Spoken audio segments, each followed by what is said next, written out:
আসুন কোরআনের ভিতরে ঢুকি। আল্লাহ রাব্বুল আলামিন বলেন, আউযু বিল্লাহি মিনাশ শাইতানির রাজীম, বিসমিল্লাহির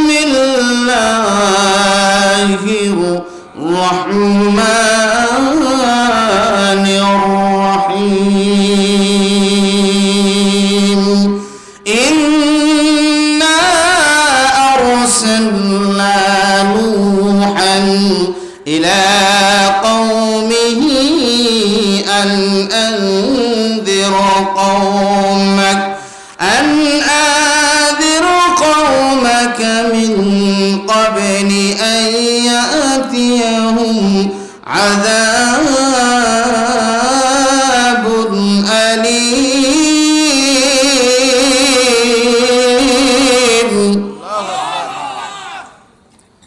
আল্লাহ রাব্বুল আলামিন আজকে বিভিন্ন জায়গায় তাফসীর হয়, ওয়াজ হয়, সবই হয়, কিন্তু আজকে এই মাহফিলগুলোতে নাসারা বক্তা আনলে, গান বাজনা আনলে মানুষের ঢল নেমে যায়। কথা বলেন ঠিক কিনা?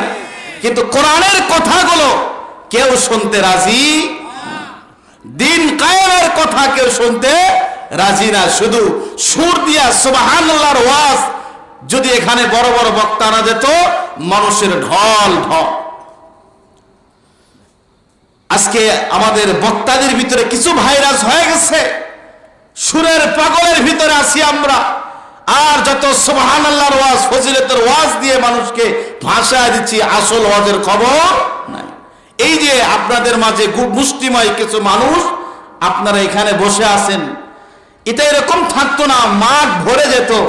সেই নিজাম, সেই ব্যবস্থাপনা যদি আমার বাংলার জমিনে থাকতো, তাইলে ফজরের জামাত পুরা মসজিদে কাতারে মুসল্লি দিয়ে ভরে যেত। কথা বলেন ঠিক কিনা?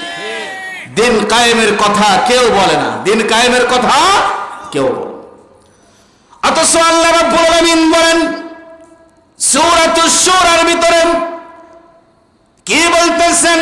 শারআ লাকুম মিনাদ-দীন মা ওয়াসা বিহি নূহান ওয়াল্লাযী আওহাইনা ইলাইকা ওয়া মা ওয়াসাইনা বিহি إبراهيم وموسى وعيسى أن أقيموا الدين ولا تتفرقوا فيه।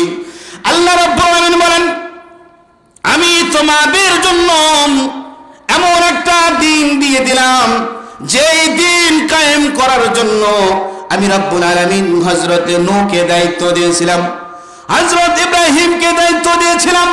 শুধু কি তাই ইব্রাহিমকে নয়, মুসাকে দায়িত্ব দিয়েছিলাম, ঈসাকে দায়িত্ব দিয়েছিলাম। শেষ পর্যায়ে আখিরি জামানার পয়গম্বর জনাবে মুহাম্মদুর রাসূলুল্লাহ সাল্লাল্লাহু আলাইহি ওয়াসাল্লাম দিন কায়েম করার জন্য তায়েফের ময়দানে রক্ত ঝরায় গেছে। এখানে আল্লাহ রাব্বুল আলামিন শারআ লাকুম মিনাদ-দীন, শরীয়তের কথা বলছেন। হযরত আদমের সময় শরীয়ত ছিল না। আদমের সময় কি ছিল না? শরীয়ত ছিল না। শীষের সময় ছিল না। শরীয়ত শুরু হয় হযরত নূহ আলাইহিস সালাতু ওয়াস সালাম থেকে। আদম আলাইহিস সালাতু ওয়াস সালামের সময় শরীয়ত ছিল না, বরং হযরত আদমকে আল্লাহ রাব্বুল আলামিন ক্ষেত খামারের কাজ শিখাইছেন। কি কাজ শিখাইছেন? ক্ষেত কেমনে করতে হয়, চাষাবাদ কেমনে করতে হয়, ঘর বাড়ি কেমনে করতে হয়, এটা শিখাইছেন। এরপরে হযরত নূহ আলাইহিস সালাতু ওয়াস সালামের পরে আল্লাহ রাব্বুল আলামিন একটা দিন কায়েম করার জন্য যেটা আল্লাহ রাব্বুল আলামিন যেই দায়িত্ব দিয়েছেন, সেটা শুরু হয়, শরীয়ত শুরু হয় হযরত নূহ আলাইহিস সালাতু ওয়াস সালাম থেকে। সুবহানাল্লাহ। হযরত নূহ আলাইহিস সালাতু ওয়াস সালাম দিন কায়েম করার জন্য কেমন কষ্ট করে গেছেন, সূরাতুন নূর ভিতরে আল্লাহ রাব্বুল আলামিন সেই কথাগুলো তুলে ধরছেন। ইন্না আরসালনা নূহান ইলা কওমিহি আন আযির কওমাকা মিন ক্বাবলি আন ইয়াতিয়াহুম আযাবুন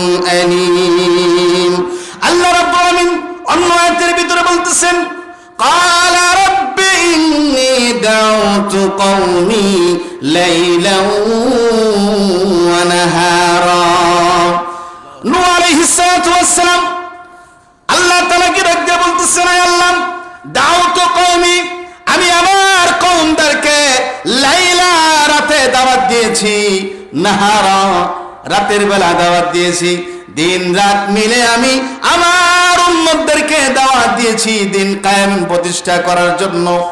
ফালাম ইয়াজিদুহুম দুআই ইল্লা ফিরারা, কিন্তু তারা আমার কথায় কর্ণপাত না করে আজকে বাইতুল নূর জামে মসজিদের ভিতরে তাফসীর মাহফিল হইতেছে, তারা এখানে না বসে ঘরের ভিতরে বসে আছে, তাবারকের অবস্থায় আছে তারা। এদের মতো ফালাম ইয়াজিদুহুম ইল্লা ফিরারা, তারা আজকে এদিকে সেদিকে ভাগতেছে, দৌড়াদৌড়ি করে। কথা বলে ঠিক কিনা? একদম নূহ আলাইহিস সালাতু ওয়াস সালামের জাতির মতো হয়ে গেল না? এদিকে সেদিকে মেলাতে, এদিকে আমাদের অবস্থানটা সেই নূহের কওমের মতো হয়ে গেল। আল্লাহ রাব্বুল আলামিন বলেন, ফালাম ইয়াজিদুহুম দুআই ইল্লা ফিরারা। আল্লাহ রাব্বুল আলামিন হযরত নূহ আলাইহিস সালাতু ওয়াস সালাম ডাক দিয়ে বললেন, আল্লাহ, এই দিন কায়েম করার জন্য সারা দিন সারা রাত মেহনত করে গেছি, কিন্তু এই কওম আমার ডাকে সাড়া দেয় নাই, আমার উপর অত্যাচার করেছেন, আমার উপর নিপীড়ন করেছেন। এরপর হযরত নূহ আলাইহিস সালাতু ওয়াস সালাম এরপর বলতেছেন, ক্বালা নূহুর রাব্বি লা তাদার আলাল আরদি মিনাল কাফিরিনা দাইয়ারা। হযরত নূহ আলাইহিস সালাতু ওয়াস সালাম বলেন, সারা দিন সারা রাত দিন কায়েমের জন্য আমি মেহনত করে গেলাম, মানুষদেরকে বুঝাইলাম, আসো আল্লাহর পথে আসো, আল্লাহর রাস্তার দিকে আসো, কোরআনের তাফসীরের ময়দানের দিকে আসো, কিন্তু তারা সেদিকে যায় না, মেলাতে ঘরে সেদিকে ঘরে। হযরত নূহ আলাইহিস সালাতু ওয়াস সালাম বললেন, ক্বালা নূহুর রাব্বি লা তাযার আলাল আরদি মিনাল কাফিরিনা দাইয়ারা। রব্বুল আলামিন, আয় আল্লাহ, আমার এই কওমদেরকে একটাও জমিনের উপর আপনি আমান রাখবেন না, এদেরকে একটুকু আপনি ছাড় দেবেন না।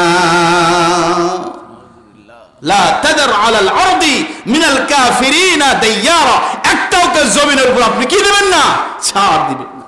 যার কারণেই তো প্লাবন দিয়ে তার জাতিকে কি দেওয়া হয়েছে? ধ্বংস করে দেওয়া হয়েছে।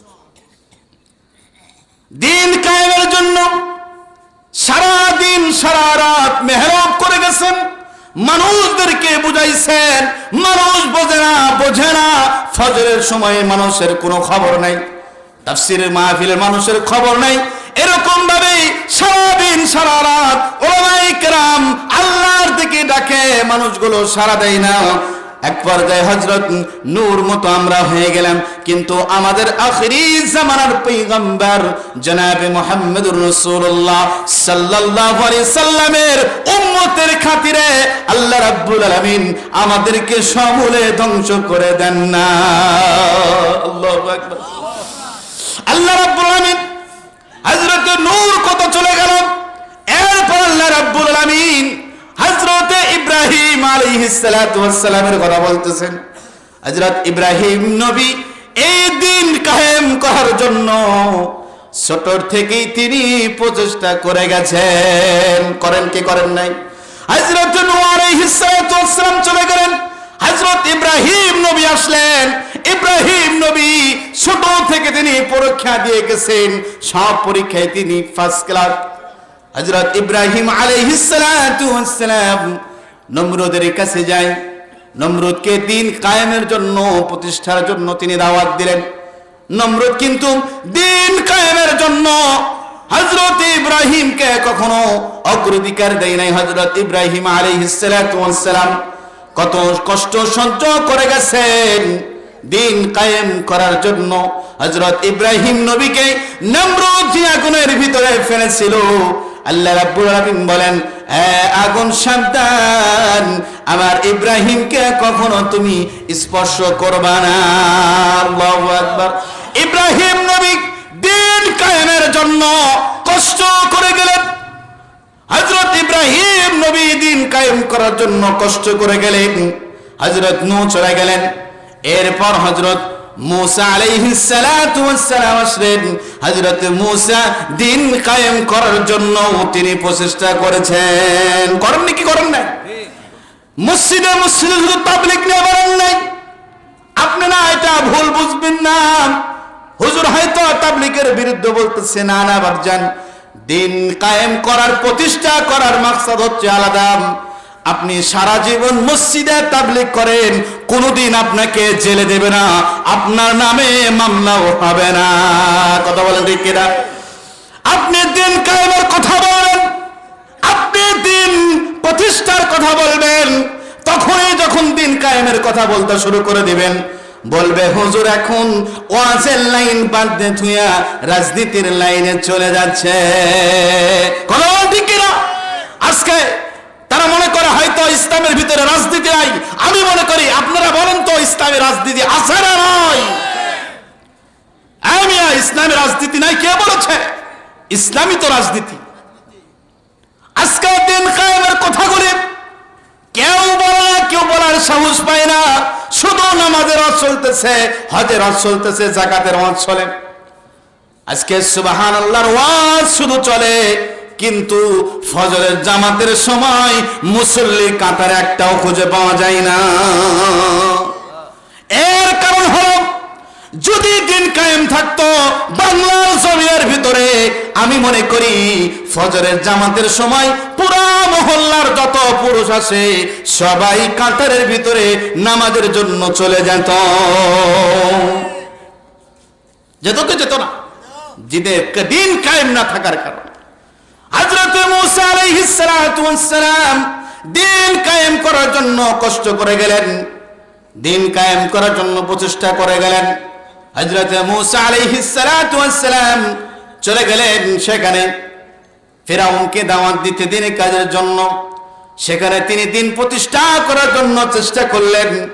এরপর দীর্ঘায়িতভাবে হযরত ঈসা আলাইহিস সালাতু ওয়াস সালাম দিন কায়েম করার জন্য প্রচেষ্টা করে গেলেন।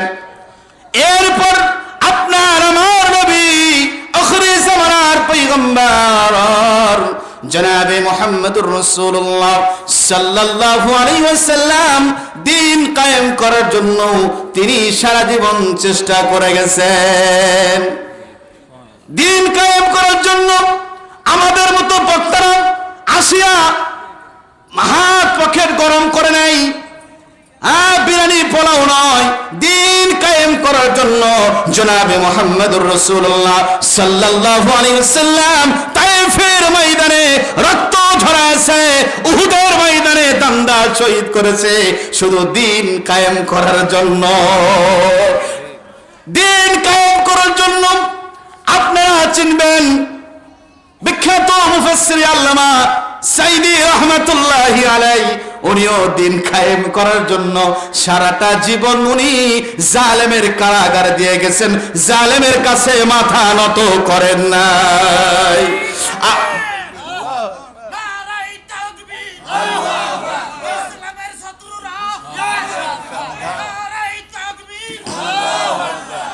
আল্লামা সাইদি রহমাতুল্লাহি আলাইহি সারাটা জীবন জালেমের সেই কারাগার খেটেছেন, কিন্তু জালেমের কারাগার খেটেছেন, কিন্তু জালেমের কাছে মাথা নত করে নাই। দিন কায়েমের জন্য জীবন দিয়ে গেছেন, কিন্তু নিজেকে জালেমের কাছে সুপর্দ করেন নাই। কথা বলেন ঠিক কিনা?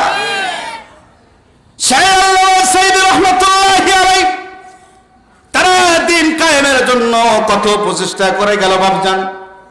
এমন প্রচেষ্টা করে গেল এই দিন কায়েমের জন্য সেই জামানার ভিতরে যদি হযরত ইব্রাহিম আলাইহিস সালাতু ওয়াস সালাম এবং হযরত নূহ আলাইহিস সালাতু ওয়াস সালাম এরা যদি তৎকালীন বাদশার কাছে বলতো, বাদশাহ আপনার মতো দেশ চালান, রাষ্ট্র চালান, কোনো সমস্যা নাই, আমি আমার জামাত নিয়াম, আমি আমার উম্মত নিয়ে নামাজ আদায় করি, সব করি, আপনি যেমন তেমনি খুশি রাষ্ট্র পরিচালনা করেন, কোনো সমস্যা নাই।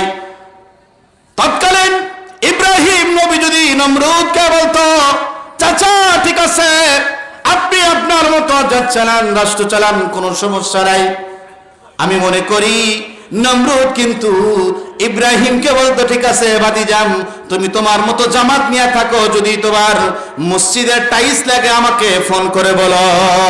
কত বড় ঠিক কিনা? ওইদিকে যদি আবার উতবা, সাইবা, আবু জেহেল জনাবে মুহাম্মদুর রাসূলুল্লাহ সাল্লাল্লাহু আলাইহি ওয়াসাল্লাম যদি বলতো, চাচা ঠিক আছে আবু জেহেল চাচা, আপনি আপনার মতো দেশ চালান, আপনি আপনার মতো সবকিছু করেন, আমি আমার মত নিয়ে নামাজ কালাম নিয়ে ব্যস্ত থাকি। আবু জেহেল বলতো, ঠিক আছে ভাতিজাম, তুমি তোমার মতো জামাত নিয়ে থাকো, যদি কোনো সময় তোমাদের কোনো প্রয়োজন হয় তাইলে আমাকে একটু বলো, আমি তো তোমাদের সব সাহায্য করব।